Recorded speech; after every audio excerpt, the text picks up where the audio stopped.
Hello, everyone. I am Meredith Besh. I'm a clarity coach, PauseBox CEO, and host of Full Living After 50. Today's topic is all about hormones and what you should know about this very complex system and how you can best support them. Because in your 50s, this stuff is real. You got to know what you're doing.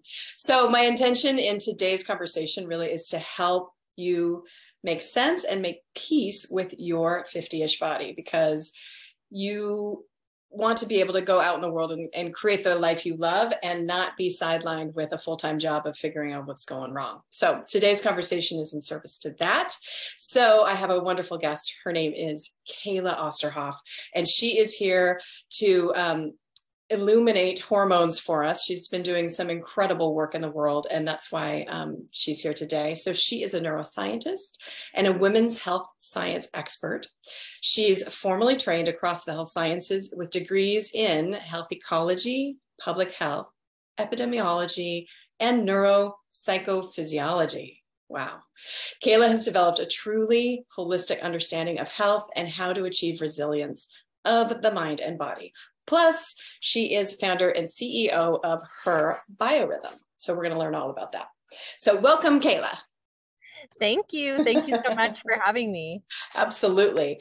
So I guess maybe tell us where you're from and your age, because you're likely my youngest Full Living After 50 expert. Yes, I am originally from Reno, Nevada, but I live out in Atlanta, Georgia now. Oh, okay. Yeah, I relocated out here because I worked for the Centers for Disease Control and Prevention for several years, and the headquarters is out here. And I am currently 34, about to turn 35 up in December. All right. This is awesome. I remember my 30s, so great time. So tell me a little bit, when it comes to hormones, what are you seeing as some of the top concerns for women in this age group in the 50s? Honestly, the concern is the same for women in every age group, which is hormonal burnout. And this is something that I actually experienced myself in my late 20s, actually about 27, I think. I was having a lot of health issues, which was very kind of confusing to me because I understand the body deeper than most people, right? I've studied the body and health my entire life. And I was unable to figure out what was going on with my health. And when I actually got a bunch of lab testing done to kind of examine what was going on with me, I found out that I had full-on adrenal burnout. So, that cortisol, melatonin connection, sleep-wake cycle, that was fully burned out. And in addition to that, my female hormones were fully burned out. And my doctor actually said that I had the hormones of a 90-year-old woman. And so at that point, I shifted gears in my focus, in my research, in my education, to focus on women, because I wanted to understand what was going on with my body. And I wanted to also understand, why have I studied human biology and human health my entire life, and I still don't understand this feminine biology and how to properly care for it? And what I found is quite shocking to most women. And, it is the source of why so many of us are dealing with hormonal burnout. And that is really the focus of my career now, and the focus of everything that I teach to women is how we got here, how so many of us are facing this issue of burnout, how it's impacting our hormones, and why is that so important for us? Yeah. Wow. Okay. Well, I know you're going to take us through this, because I was reading some of your background material, and these are things I never think about. I don't think about how we're represented in research and medicine. And certainly it makes sense that when we go to our doctors, a lot of us are experiencing like a lot of rolling eyes and like, just get over it, or that's just the way it is. And so can you just illuminate how we got here, and maybe some ideas about how you might fix that? Yeah. So, what I found when I started diving deep into the research about women and women's health and women's biology is I found a huge gap there is not good research on women's biology. And in fact, what I found that was completely shocking to me and shocking to most people, but is a well-known fact in the scientific community, is that women represent the largest gap in health science research that still exists today because they are completely left out of clinical and medical studies. So in deeper research into this, I was wondering why is this the case? How can we leave half of the population out of our research? How come we don't have good data about women and their bodies and their health? Well, it stems back to a couple of reasons. One is that it's an ethical problem. Women are risky research subjects because when they are actively cycling through the primary years of their life, a vast majority of their lives, they can potentially become pregnant, right? And so that's a big risk when it comes to research. I understand that risk. However, we can't just ignore half of the population, right? No. So what we have to do is just take extra precautions, which unfortunately takes extra resources, extra skill that most are not willing to pay. Mm. The second reason is even more frustrating. And it is the fact that women are so biologically complex because of their hormone-related biochemistry, neurochemistry, and physiology that is very complex. This is why we're left out of the research, because we are changing consistently all of the time, whereas our male counterparts are very consistent. They are biologically, physiologically the same every day. And women are not like that. And so because of that complexity, we're left out of the research because, again, in order to research women, it's going to take a lot of extra time, a lot of extra money, and a lot of extra skill that is just not willing to be offered for this research to be done. So for these two reasons, back in 1977, the FDA formally banned all women of childbearing potential from all medical and clinical research. That ban remained in effect until 1993. It was overturned in 93. And at that point, the Office of Women's Health from the NIH had required that women start being included in the clinical research. Now, fast forward to today, no progress has been made on that. Women are still excluded for these same two reasons. And it really has to do with resources and a lack of resources or a lack of willing to commit resources to studying women and understanding them. Can I ask a question? Because you would think, women hold so much economic power, like over the checkbook, our home, and why wouldn't they be factoring that in and saying it's worth, paying a little extra to get this audience? Well, what's happening is the folks who are leading and funding research, we have government funded research, which is a huge piece, right? And then we have pharma funded research, which is a huge piece. And then we have private companies that are funding research for their particular needs, right? They need to validate an instrument or a product, or they need to gather data on some particular population. So these people who are funding all of the research, their interest is to get research done as quickly and cheaply as possible. Using women will not serve either of those purposes. No. So the purpose is not just, good philanthropy and for the good of the world, which we need to start understanding half of our population, and we need to start studying them, and we need to get that data so that we can properly educate people about female bodies and feminine biology, right? So our doctors, nurses, practitioners, health coaches, fitness instructors, all of these people, educators who are out there that are supposed to be supporting women, none of them are offered the right information because the information has a huge gap in it and it's not readily available out there. So, this is my area of focus and my area of research, and there's a handful of us out there doing this kind of work. But in comparison to the mountains of research and data that is out there on male bodies, male biology, there's a speck of research available about women. And that's really the whole focus of what I do in my career. Well, thank you for being a champion for us, because I can tell you it's just I don't understand the disconnect between why I can go to my medical doctor and not get any information about all the other stuff. I have to go to specialists. It's all out of pocket. Now, I mean, I go to the gym and that's not covered by my medical insurance, but it would feel like we're missing out on a huge amount of resources. And is it just because of this idea that they just don't have the training and it's not in their toolkit? And well, it's just not available. That it's not that these health professionals or professionals in any field that support women, it's not that they don't want this information and that they haven't tried to get this information. It's just that it is not publicly and readily available. Our education system has to change, and in order for that to change, our scientific system has to change, and we have to start getting the data on women in the appropriate amount needed to match what we have for men, right? And that's going to take a long time.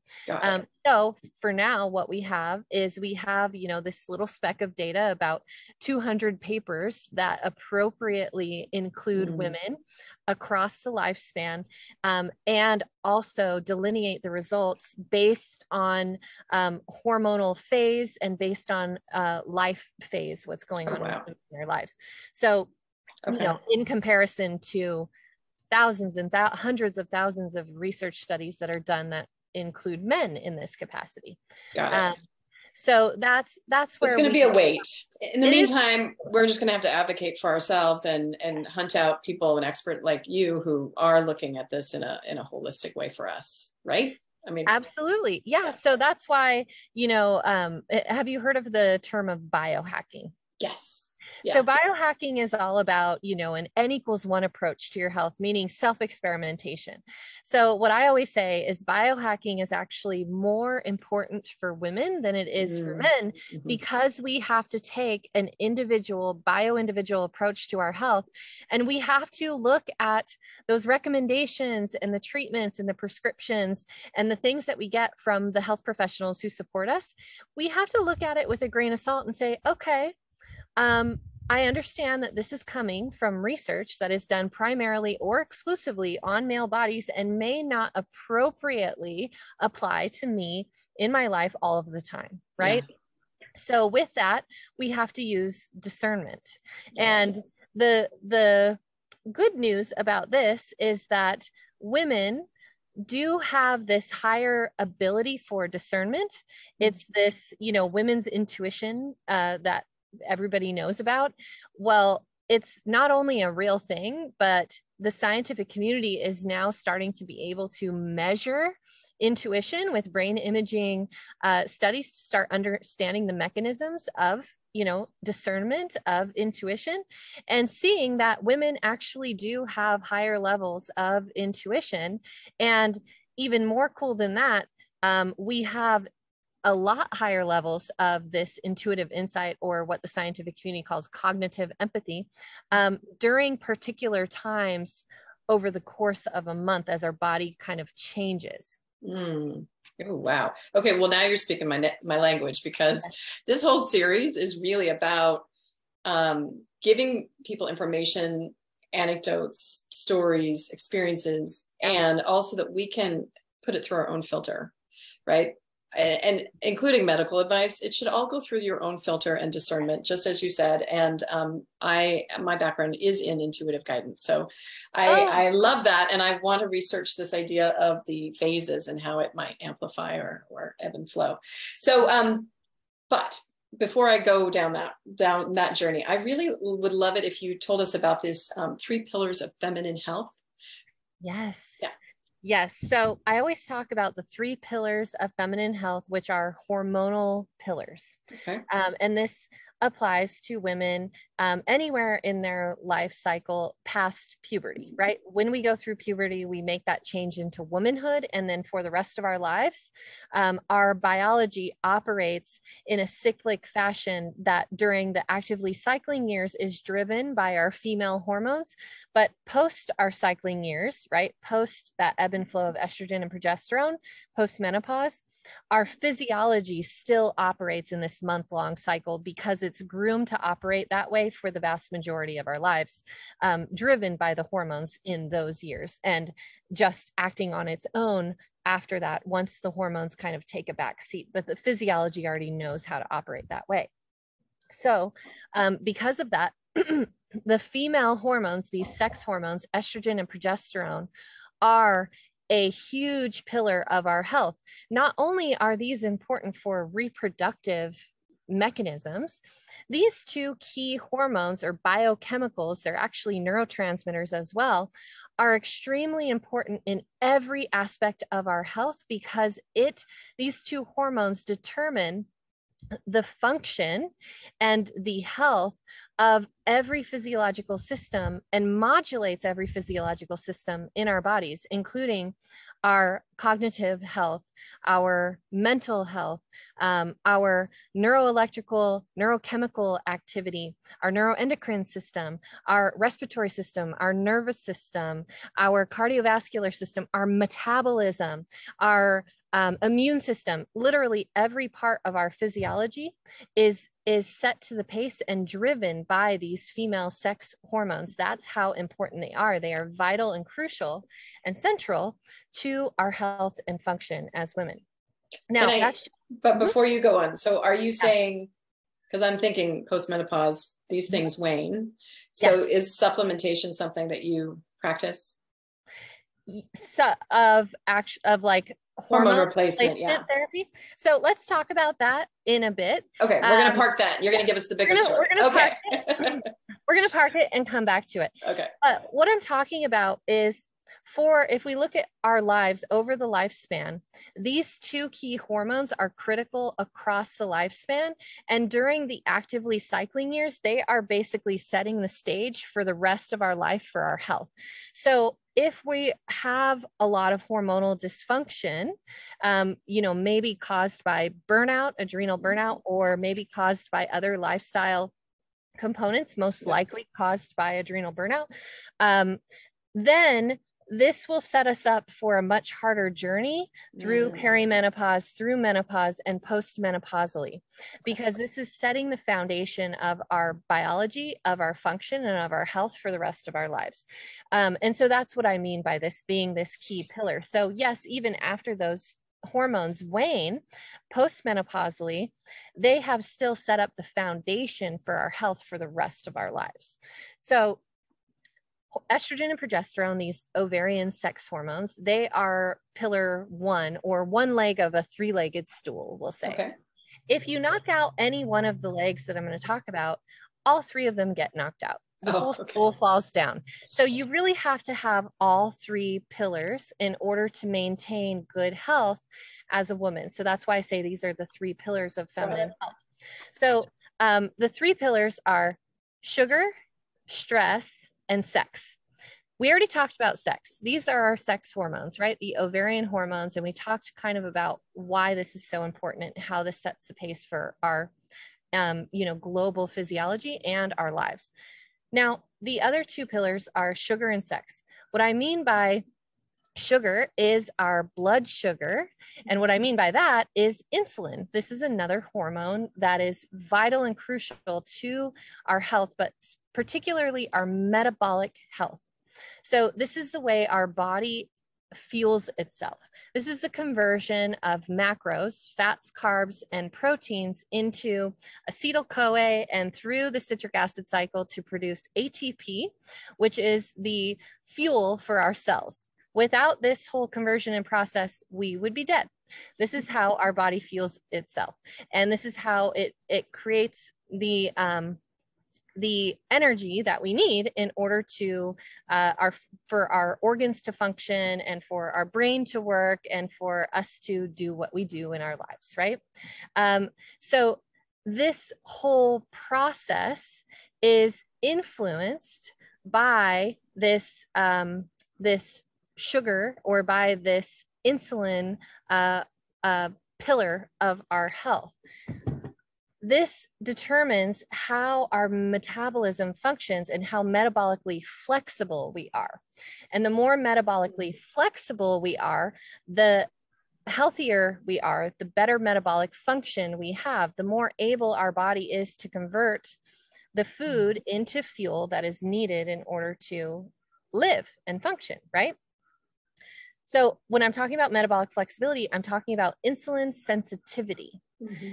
So we want a high level of insulin sensitivity.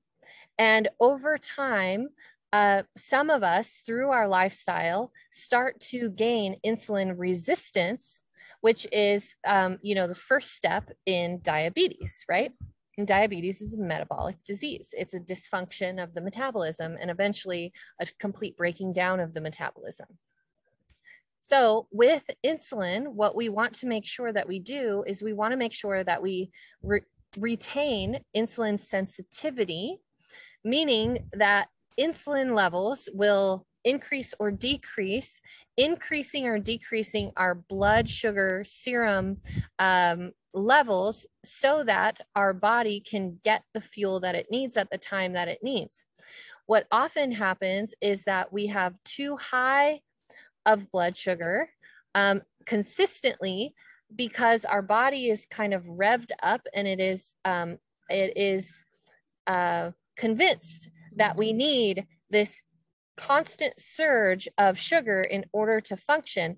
And what happens with that is insulin starts to get dysfunctioned and it stops working like it's supposed to work. It's supposed to ebb and flow with the needs of our lives, but it just stays at a high producing level. And then eventually that whole process will also get burned out. And then you will have to use exogenous insulin in order to maintain your blood sugar. And we all know how with diabetes, that's a rabbit hole that causes all kinds of other issues because it is a dysfunction of the metabolism, which is central to our function in the world. Now, the other pillar is stress. And I'm talking about stress. I'm talking about cortisol. I'm talking about the adrenals, right? I'm talking about adrenal burnout. I'm talking about cortisol dysregulation and how cortisol is absolutely vital to our health, right? It is our waking hormone. It makes sure that we get out of bed and that we can function during the day. It also makes sure that if we are being chased by a lion, that we can get away from said lion and survive, right? The problem that's happening in our world is that lion is no longer in existence, right? We are not running from the lion. However, our lives have become the lion and we are constantly running from the lion and we are not allowing our body to come into a restful state, into a parasympathetic state where cortisol can be calmed. Again, healthy function of cortisol, it should ebb and flow with our needs, right? It should peak in the morning around 10 a.m., not right when we wake up. It should be a few hours, ramp up, peak, and then it should come down the other curve for the rest of the day. Unless some life-threatening thing happens, then it should peak and come right back down to resting once the threat is gone. This is not what is happening in our society. And for women, this is a huge, huge problem because what happens is our cortisol is dysregulated, which dysregulates our insulin. So the biggest cause of insulin resistance is not food like you would think it would be, right? It's not sugary food. Yes, that contributes to it. What we're eating absolutely contributes. But the biggest cause of insulin resistance in women especially is cortisol dysregulation, right? So if we want to get our sugar in check, then we've got to get our stress in check, right? And if we want to get our sex hormones in check, we have to get both our sugar in check and our stress in check.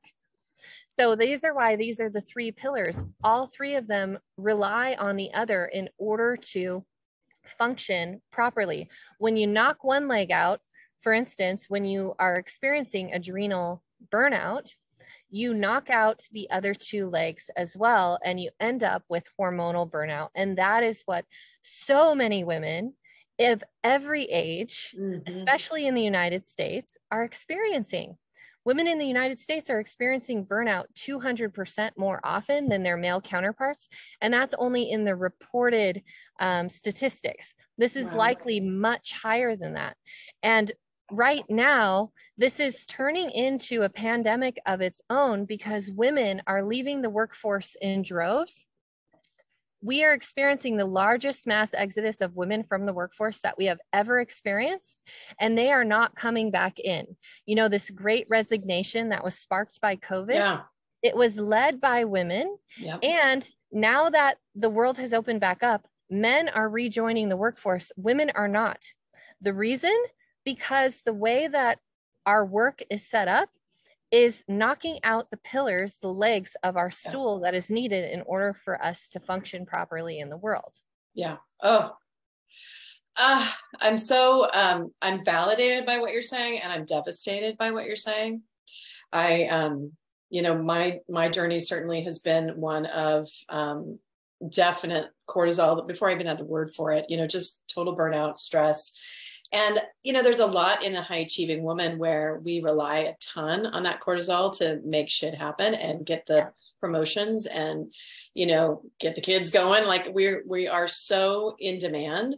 And I used to notice I used to call it the zone, when I could I'm in this heightened focus. And I always thought it was a gift because I could get so much done. But now I think I'm realizing that might've been like a cortisol, rush or whatever you want to call that, where I think I was just wired, and then my body was super depleted. And the other theme I'm hearing from you is this ebb and flow. We only have go. We don't have a whole lot of ebb in our lives, and certainly not in the corporate environment at all. No. And when we're entrepreneurs, it's hard to take that space. Maybe talk, can you just comment on that a little bit? I'd love to hear your perspective. Absolutely. So the way a woman's body functions is in an ebb and flow capacity. We as women are not consistent like our male counterparts. The male biology is set to the pace of the adrenal hormones, meaning that the male biology operates in a 24-hour repeating system. So from day to day to day to day, a man's biology and the way that they function repeats. It's the same every day. Women are much more complex. It's the reason why we've been left out of the research, right? Our bodies do not work in a consistent fashion, not during our actively cycling years and not after our actively cycling years.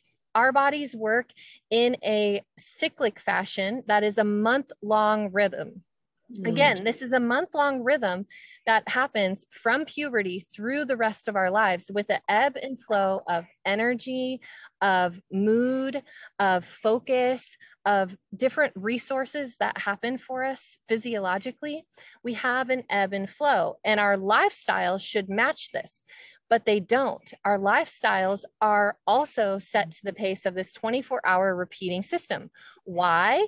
Because the data that we have built our societies upon come from male bodies, right? So it makes total sense why things are set up the way that it is. That's the data that we had to work with. So that's how we set things up. We don't have the right data or enough of the data about women to show that our bodies do not work in a consistent way.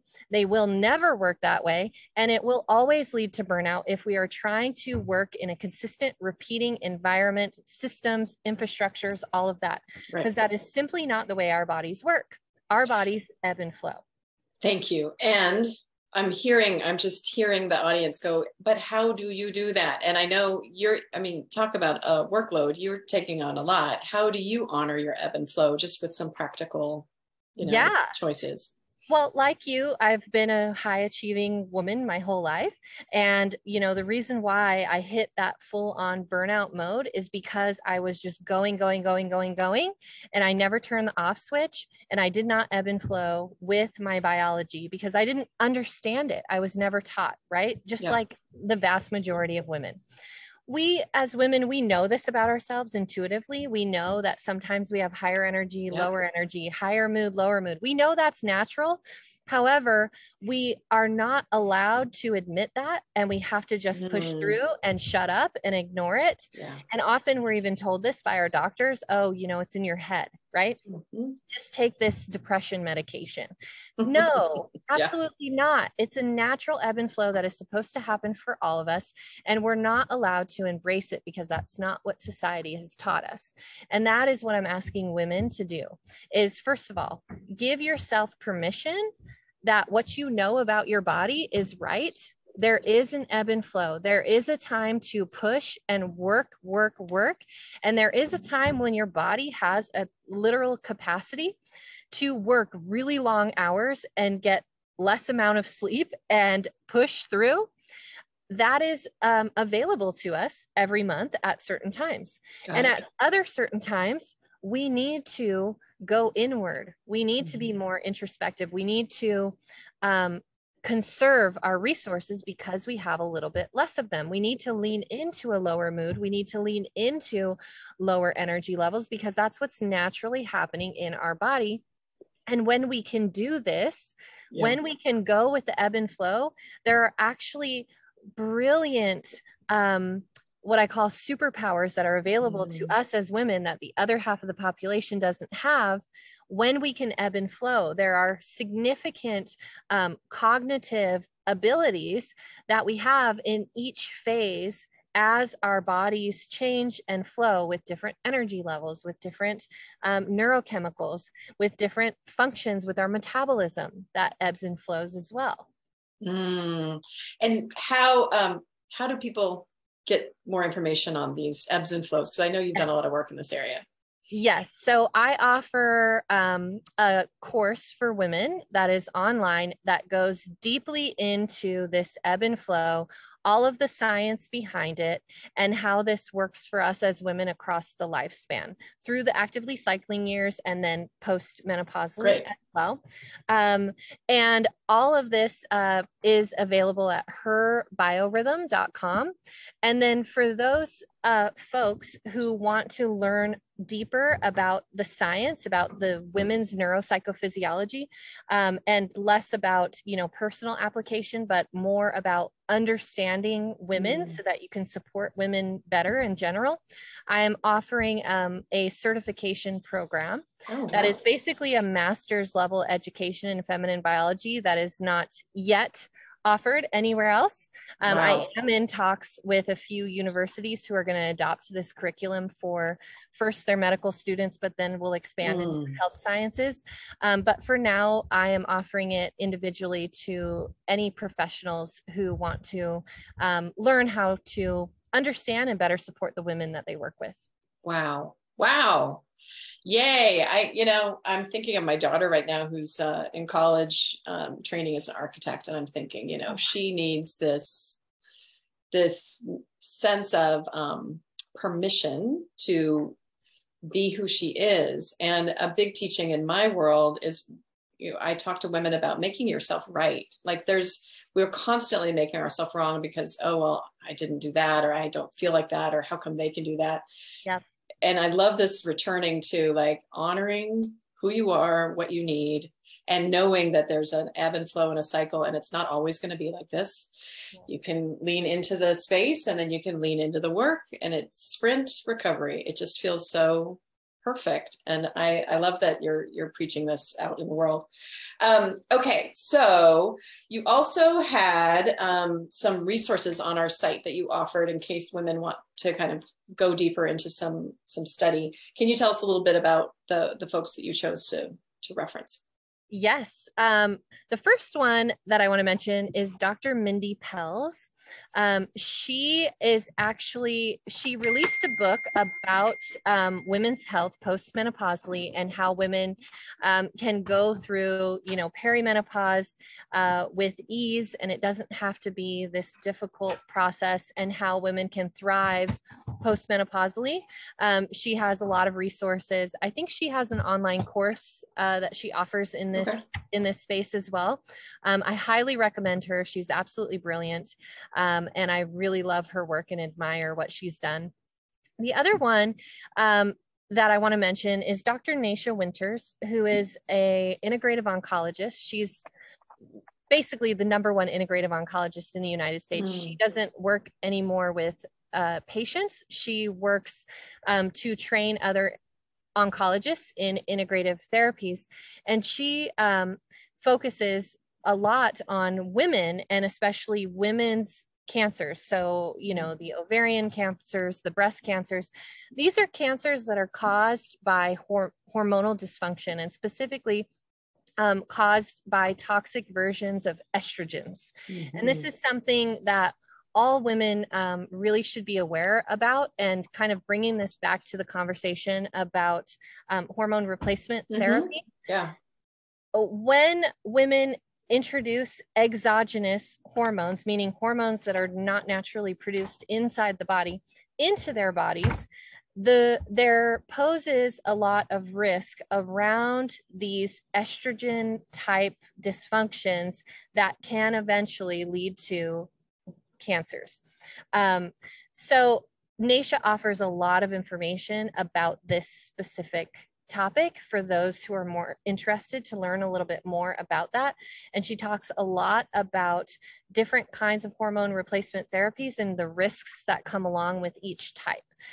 So I highly recommend looking up her work. She's done thousands of podcasts, all freely available. If you search Dr. Naisha Winters on your podcast platform, you can find episodes about all kinds of areas of cancer, and also a lot about, you know, these hormone replacement therapies, and about women's hormones, and how this how women's hormone health is related to cancer. Got it. And we don't have time to go into specific recommendations, but in general, are you open to, I mean, if you're biohacking, I assume hormones are part of your kit. Well, at this age. For me, so hormone replacement therapy, I also want to mention, is not just post-menopausal or, you know, later in life. Birth control, hormonal birth control, is hormone replacement therapy. And I just want to mention that because that's something that our doctors never told us, and that our mothers didn't know, right? When we went on birth control, our doctors never said, okay, we're going to put your daughter on hormone replacement therapy, but that's exactly what it is. And it poses a lot of the same risks as hormone replacement therapy later in life. And so what my opinion is about this, and it's not a recommendation and it's not medical advice, but my personal opinion is to learn as much as you can about the risks of introducing exogenous hormones into your body at any life phase, and weigh that against the benefits that you are looking to get. If the benefits outweigh the risks, then go for it. If the risks outweigh the benefits, then exhaust all your other resources. There are many lifestyle approaches, there are many nutritional approaches, there are many other tools out there that can absolutely get you to the same goal. So do your research, and if you choose to, or if you see that the benefits outweigh the risks, then absolutely go for it. Yeah, there's that discernment again. Yeah, I appreciate that. Okay, so to wrap up, I just have one last question, and that is, what does full living after 50 mean to you and your clients? Yeah, so full living after 50, and this is really full living in our entire life, to me, means the opposite of what we've been taught about life and death. So what we've been taught since we were little kids is that the life, death, health curve, right? So if health is on this axis and life is on this axis and death is somewhere down here, right? That our health kind of goes in a bell curve. It goes up, up, up, and then we reach this peak point that we maintain for a little while, and then it goes back down the other curve, and our health declines until the point that we die when we're really sick, right? I don't believe that that is what we were naturally meant to do. I believe that is something that has been taught to us and we have adopted, but it is not necessary. And I would like for everyone to change their perspective to see health as a continuum that continues to increase until the point of death. There's no reason why we can't get healthier and thrive all the way through our entire life until we die. And so that's what it looks like to me. God bless you. I love that vision. I'm gonna use that vision because I think I also bought into the, it kind of tanks a little. It doesn't have to. Doesn't have to. Not if you're ebbing and flowing and you're supporting yourself all along the way. Well, thank you. This has been an incredible conversation. I just am so honored that you came on today and shared it with our subscribers. So thank you for that. And for all of you, I want to thank you for coming to this episode. Just know that we're going to be covering lots of topics for this stage of life, including the adrenals and stress, which you heard Kayla talk a lot about, inflammation and nourishment. Yes. Nervous system and joyful movement. I have an amazing expert coming in for that. Trusting your own inner authority. We talked about that through intuition. And then last but not least, pleasure, play, and sexuality, that thing you forget to do, but it's so important for every aspect of your life. So share this series with your 50-ish friends and join us in our Facebook community where we'll go deeper into the conversation. So thank you one and all.